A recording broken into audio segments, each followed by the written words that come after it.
It's a very great honor for me to adhere to give a talk about the novel agent to treat MASLD. I'm Minghua Zheng from the first affiliated hospital of Wenzhou Medical University. I have nothing to disclose. This slide showed that during the past 6 years or 7 years, my team have extensively involved in both global and domestic multicenter clinical trials that focused on the fibrotic MASH. So in the past year, my team only do the clinical and basic and the translational studies focused only on MASH. However, as a clinical practice as mine, I only do my focus is only how to treatment and how to improve the prognosis of patients.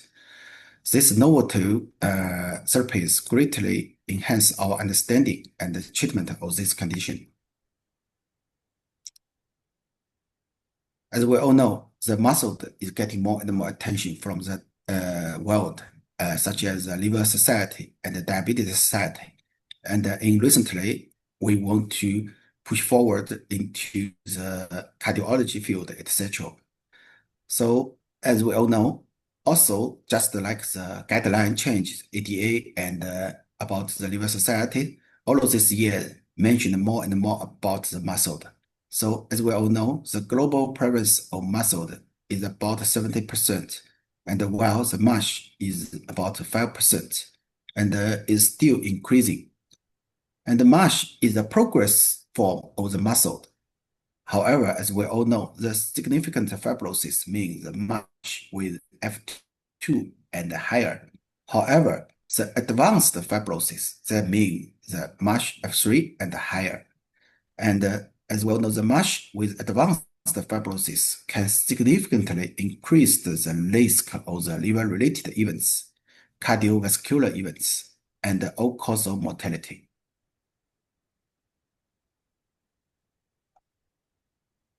Metabolic dysfunction is the root cause of the MASH and fibrosis progression. Obesity is a significant catalyst. It can trigger a decline in metabolic health and leading to increased fatty storage in the liver. The liver's metabolic stress increasing the inflammation and also can driving progression to MASH, fibrosis, and cirrhosis. And the patients with obesity, type 2 diabetes, and other cardiometabolic risk factors can have a higher risk of MASH and experience worse outcomes.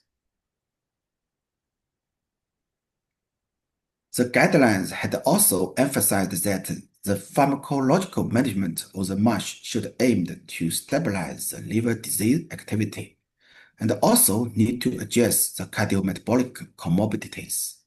So, how to control these areas? That means we can improve the long-term clinical outcome for MASH patients. As we all know, a long time is required for the clinical endpoints. So regulatory authorities consider the surrogate endpoint for provisional approval of MASH therapies. No matter about the resmetirom and the semaglutide, until now, it also only acquired the FDA approval is about the provisional approval. So, as well, we should know that the surrogate endpoint include two parts.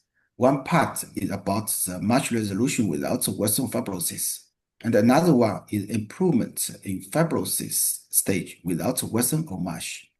However, the hard endpoints are more definitive clinical endpoints. That means including the all-cause of mortality, progression to cirrhosis, liver transplantation, and compensation, and the mild score more than 15 score, etc. So for provisional approval, there are still a little difference. The EMA only require both surrogate endpoints. However, the FDA and NMPA only require one surrogate endpoints. So the strict limitation is a little difference in here. Deeply understand the regulations consideration will help us better understand the performance of these novelty agents in clinical trials. there are two main approaches have come to our forefront. One approach is to improve the metabolic environment of the liver, just like the GLP-1 agonist and the FGF21 analogs. These drugs target the root cause of the MASH. However, they cannot or don't provide the direct effect to the liver. Another approach is directly modulation the hepatic adaptation or liver function, but they still face the limitations. The biggest shortcoming is they don't reduce the metabolic stress on the liver. From this slide, we can see that both GLP-1 receptor agonist and the FGF21 analogs have multiple effects on several organs that can improve the metabolic environment of the liver. As we all know, the semaglutide has been the first GLP-1 initiated phase 3 trials that we called ESSENCE. And the ESSENCE trials contain two parts. The part 1 focused on the surrogate endpoints. That means MASH resolution and fibrosis improvement at 72 weeks. This part had been finished in the last year, this year, and the results have been submitted to the FDA and acquired the FDA approval. So the semaglutide have performed very beautiful in the part one sections, and we also need to focus on the definitive outcomes. So the part 2 focuses on the hard endpoints. That means the kind of liver-related events and mortality. This part is still ongoing. And this is a very typical study design for most phase 3 trials in MASH. So as we all know, this due to the outstanding performance of the semaglutide, it has been the first GLP-1 drugs acquired in the FDA. And in the world, it is the second approved drug in the MASH. In here, we can see that semaglutide is the first GLP-1 that met the primary endpoints in phase 3 trials. That means he had met both the MASH resolution and fibrosis improvement. However, for the second endpoints, semaglutide also showed very significant improvements in body weight and the liver enzymes, including ALT, AST, and GGT. Additionally, we can see the semaglutide also can show the advantages in blood pressure and the glucose and the lipids and the other risk factors. From recently report from the literature, we can see this semaglutide also has a heart protect in the clinical trial data. So it is a very encouraging result for us. However, what we also very concerned about the commonly advanced events. The most commonly AE is about the GI effect, as we all know, and it is safe and well tolerated. So semaglutide has become the second approved drug following the resmetirom worldwide to meet the dual endpoints in phase 3 trials. Furthermore, we can see that the GLP-1 receptor co-agonists also show very promising effects on surrogate endpoints in phase 2 trials. From this slide, we can see that both survodutide and tirzepatide demonstrated the superiority to placebo regarding to two histological endpoints. However, from this slide, we can see a very key concern is about the treatment discontinuation, which had occurred in 20% of the survodutide compared to 3% in placebo group. However, in contrast, the treatment discontinuation were quite low with 4% in the tirzepatide. However, we also need to pay attention in about the two clinical trial is not head-to-head compare. It's just head-to-head compare. It is not in one same condition. So, as we all know, the survodutide design is about step by step to a very high dose. So maybe this limited. That's why his discontinuation rate is so high. So we also had involved in the semaglutide clinical trial. We have very deep feeling about these things. And in brief, the GLP-1 RA is a potential multifactorial therapeutic approach to both improve the liver health and address the underlying metabolic dysfunction. However, according to the recent literature reports, we also need to pay attention about the muscle loss caused by GLP-1. So as we all know, the GLP-1 have been used in worldwide for more than, I think, nearly 8 or 10 years. The exposure of this drug is very high. So nearly 20 million people has been exposed to these drugs. That then the sarcopenia or the muscle loss problem it will cause us maybe in the future is a very big, very challenging for us. So until now, we need to pay more attention about these things. Here is a list of the clinical development of GLP-1RA and the co-agonist. In here, we can see that notably the Novonostic has been get the approval of this slide need a little change because Novonostic had approved by the FDA in this year August. And the semaglutide had initiated the pivotal phase 3 MASLD trials in F2, F3, and F4 compensated cirrhosis patients in March, while the Lilly is evaluating whether to move tirzepatide into the phase 3 trials recently. FGF21 is released mainly from the liver in responsible to the specific metabolic stressors, including the high glucose, high lipids, low amino acid, etc. However, the plasma half-life of the native human FGF21 is very short. It's about half an hour to 2 hours. However, we can see that the FGF21 analogs have a prolonged half-life, making it suitable for the therapeutic administration. In the liver, the increased FGF21 has been associated with a reduction in oxidative stress, lipid storage, fibrosis, and inflammation. Similar to the GLP-1 receptor agonist, the FGF21 also can impact various organs to enhance the liver's metabolic environments. The most representative drugs is for the efruxifermin. It is a very promising FGF21 analogs. From this slide, we can see it shows the very efficacy in both F2, F3, and F4 compensated cirrhosis patients of MASH in phase 2 trials. I think this is very exciting news for us. That means the cirrhosis may be resolvable by it. However, it still needs the data to prove. However, the most biggest concern about FGF21 is known to inhibit the bone formation. The safety concern on bone density and the long-term treatment still need more evidence.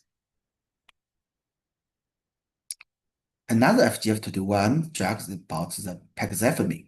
It is a long-acting glucopegylated FGF21 analogs. It can significantly increase the half-life to the 55 hours and 100 hours.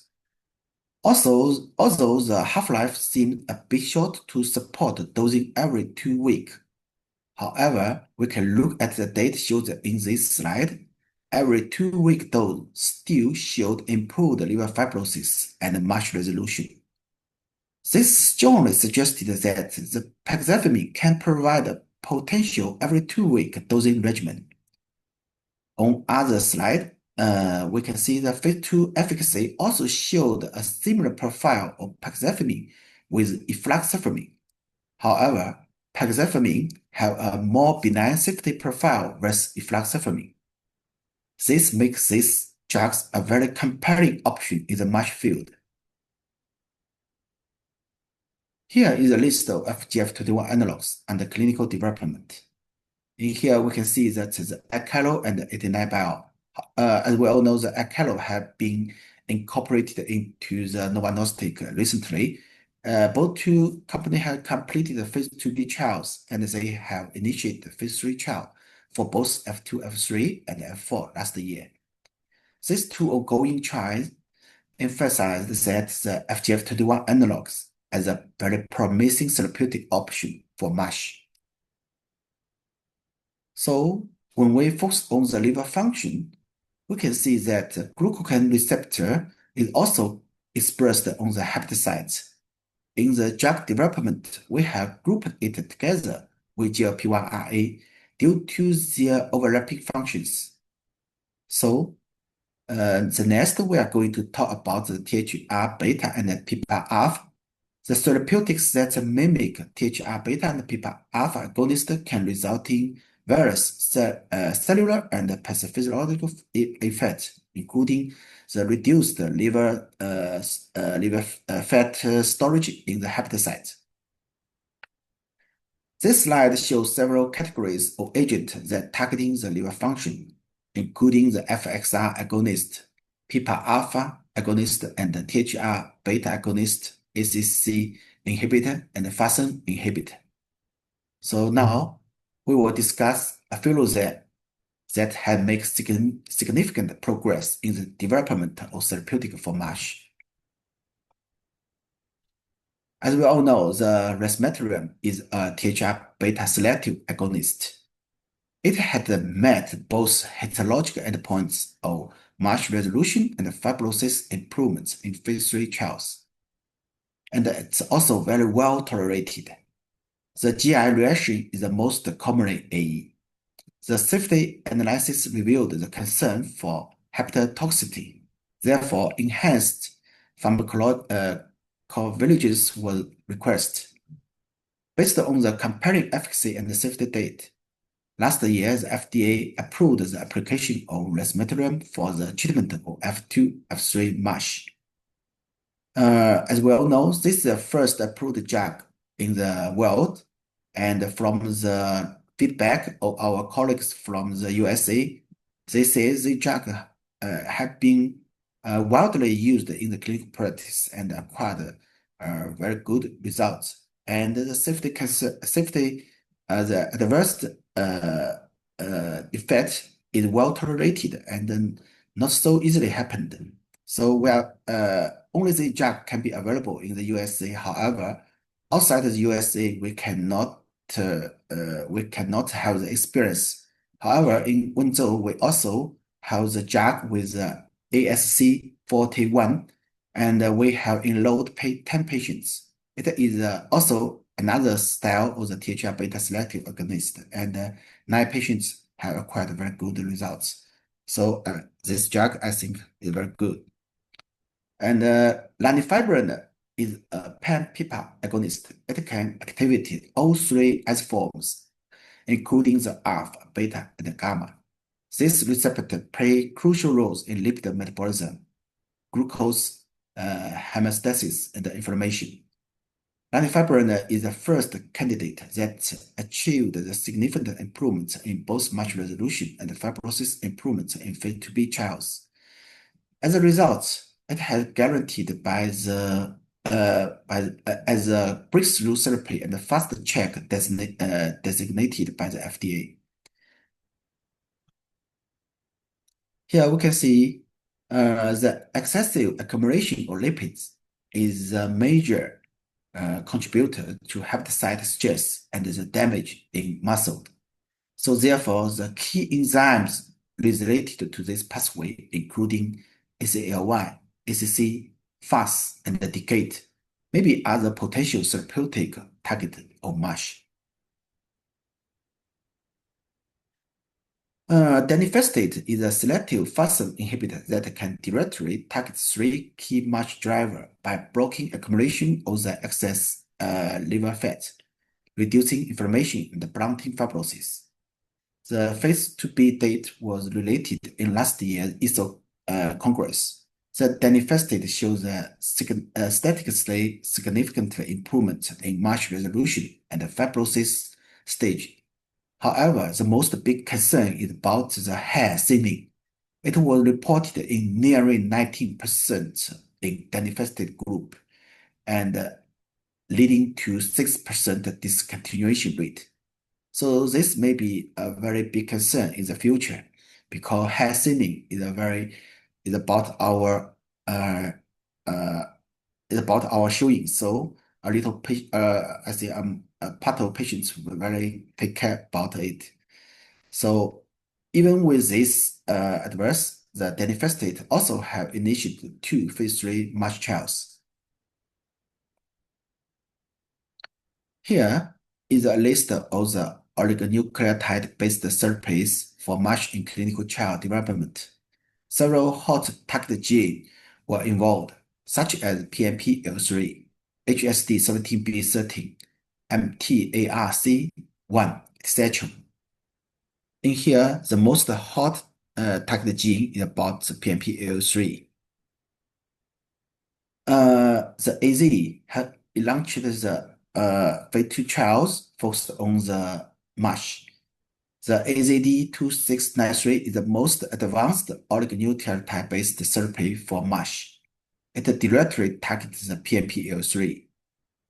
The phase 1 study had closed at the last year's EASL Congress. It showed that AZD2693 can decrease the hepatic PNPL3 mRNA and the liver fat contents in participants. However, there are no additional evidence of efficacy until now. The phase 2B study is still ongoing. In our Wenzhou local site, we have enrolled 2 patients, and all of the patients have uh, finished the study and roll out. So until now, I think the per month one dose it's very promising because not frequently use drugs and only per month use once. So let's make a conclusion. There are nearly 100 MASH therapies that are now under research worldwide. However, among them, approximately 35% of the project had entered into the IND and the clinical stages. Among them, only 1% of the product have reached to phase 3 trials. So this is a very difficult, I think, path to move forward. In this slide, we can see that there are 6 candidates currently in phase 3. However, until now, we can see that the semaglutide and the resmetirom have acquired the approval of FDA, become the winner. However, in the future, I think the following also very promising candidates will be win. So let's make a brief conclusion. Firstly, resmetirom has been the first drug approved by FDA, and until now we have the 5 or 6 candidates currently in phase 3 trial development.